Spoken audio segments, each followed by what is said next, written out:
So stress causes belly fat? As a survival mechanism, it will help you to store fat around your abdomen. So, again, in the cave, if you were potentially going to not find food for a month, then if you had extra fat around your abdomen, you could digest that and survive till you could find food. So with my clients in financial services, it got to a point where as soon as I walked into the room, they just lift their T-shirt up and say, now you know how I've been in the last month. And then I had a really, really funny incident when I was speaking at a bank and the CEO's PA was there in the audience. And I was explaining that, leadership stress leaks down, that stress can lead to abdominal fat that you can't shift. And she shouted out, so he's the reason that I'm fat.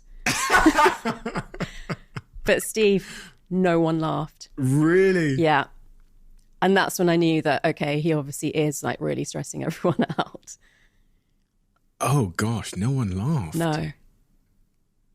Through fear or something, or just because they all just thought it was true? It wasn't funny. It was true.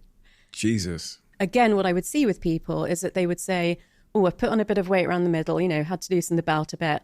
So I've started eating less. I've started exercising more and I still can't shift it.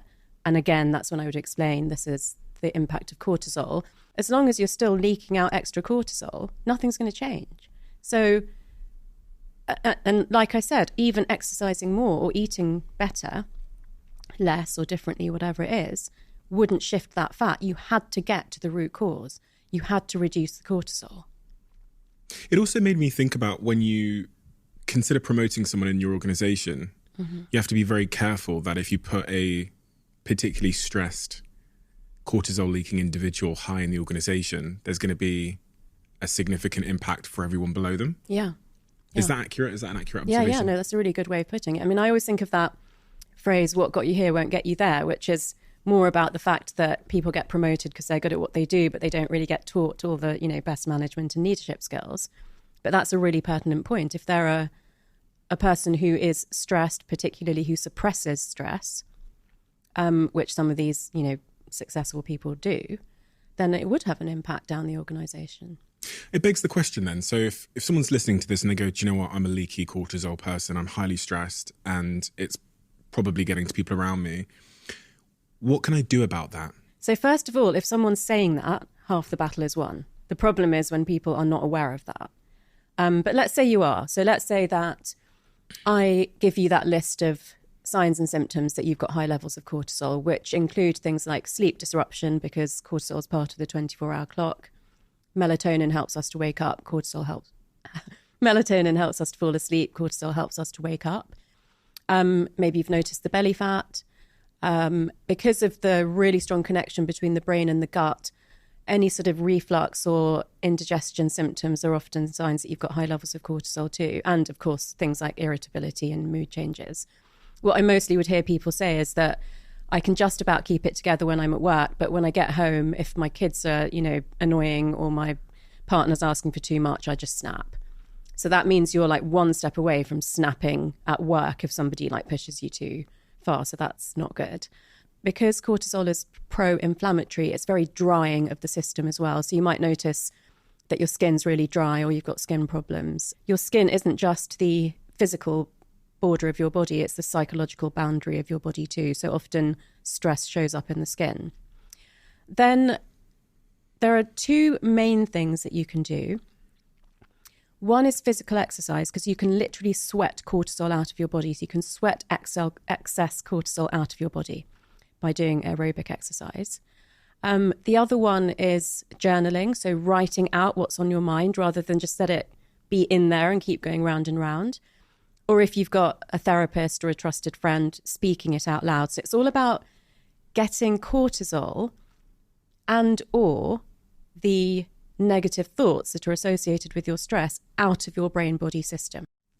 I've had a real revelation in my life over the last maybe 6 months about sleep.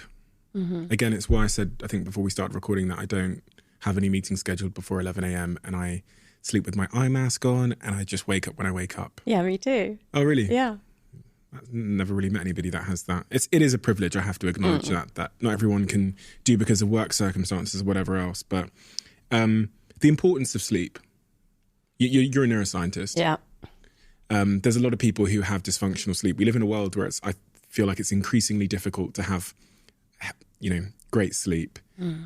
How important is that for the brain? And also, we were talking about stress there, but for containing our stress levels.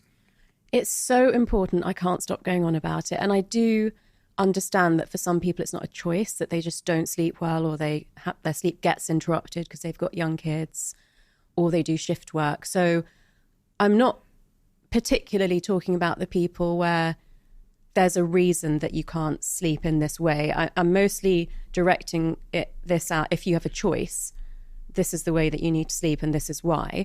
If you don't have a choice, there are some things that you can do to mitigate it as well. I mean, obviously I have done shift work as a junior doctor in the NHS, and I travel a lot, so I'm like jet lagged half the time. But I try to do everything I can to make that as good as possible. And the reason is, we've always known that when you sleep, you lay down your memories and new learning, you process your emotions, the cells in the body regenerate themselves. We've known that for a long time. That's never really been enough for these very driven CE level people to want to give up 8 hours a night to sleep. It's, if they feel they can get by on 4 or 5, then they'll rather do that because they've got so much to do. The ideal is 8 hours and 15 minutes in population norm studies. So that doesn't mean it's for everyone, but for most people, that's the ideal. Actually sleeping more than that can be depressogenic, so it can start to lower your mood. So you don't want to really be sleeping for 9+ hours, but you ideally need to be in bed for 9 hours to get that amount of sleep. And so there was some award-winning research around 2012 to 2014 when we were beginning to understand how important the cleaning of the brain is overnight. So this entirely new system that we didn't know existed, which is called the glymphatic system. It's like the lymphatic system in your body, but it's to do with glial cells. So it was named the glymphatic system.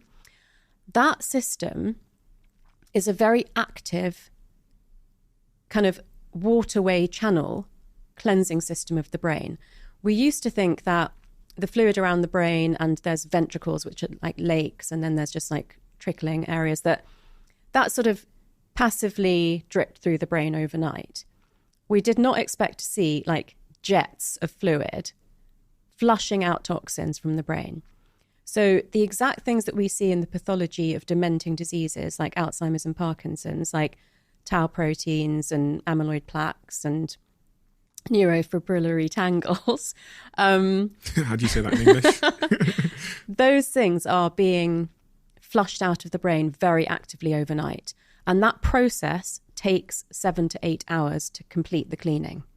That's why you need to be in bed for 8 to 9 hours. So it takes 7 or 8 hours of restorative sleep, or just being in bed? Just sleep. Not in bed. If you're in bed awake, you're not asleep. You have to be asleep. But you'll go through the different sleep cycles every 90 minutes. This isn't in time with that. This is just taking 7 or 8 hours to flush this stuff out of your brain. So one of the things I do say to people who don't sleep well is, if you find yourself awake at night and you're not lying on your side, turn yourself onto your side, because that's the best position for this cleansing process. I actually have a special pillow that makes me sleep on my side, because I wasn't naturally a side sleeper. So it doesn't matter if it's the left or the right, but that is a better position in terms of the veins in your neck than sleeping on your back or your front. So that's one thing you can do. Oh, you woke up, your sleep was disturbed, at least turn yourself onto your side.